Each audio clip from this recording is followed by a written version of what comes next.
Okay,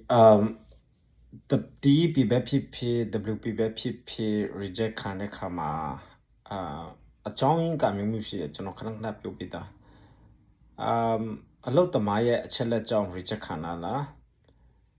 DEP ဆိုရင်တော့ DEP application ကြောင့် reject ခံတာလားcompany ရဲ့ problem ကြောင့် reject ခံတာလားဆိုတာအရင်ဆုံးသိဖို့လိုအပ်ပါတယ်များသောအားဖြင့်အလုပ်သမားရဲ့အချက်လက်ကြောင့်မဟုတ်ဘဲနဲ့ DEP ကိစ္စမှာဆိုရင်50-50လောက်က reject ခံနိုင်ဖို့ရှိတယ်။ဒါကြောင့်မလို့တခြား pass ကိုရှောက်တဲ့ခါမှာထိခိုက်မှုမရှိနိုင်ပါဘူး။ DEP ကိုလည်းပဲနောက်တခြား company မှာသူတို့ထပ်ရှောက်တဲ့ခါကျရင်လည်းရတဲ့အခါမျိုးတွေလည်းရှိပါတယ်။ဆိုတော့ပြန်လျှောက်လို့ရတယ်ဆိုတာပြောပြချင်တယ်နောက်ပြီးလို့ရှိရင်အတိအကျမသိတဲ့ခါကျတော့ဘာကြောင့် reject ခံရလဲဆိုတာဥမာအရင်တုန်းကဒီလို့တမက blacklist များခံဘူးလားစသည်အားဖြင့်အမျိုးမျိုးရှိနိုင်တယ်ဆိုတော့ specifically ပြောလို့မရတော့လည်းပဲရိုးရိုးပုံမှန်အနေထားမျိုးမှာ reject ခံရတယ်ဆို no problem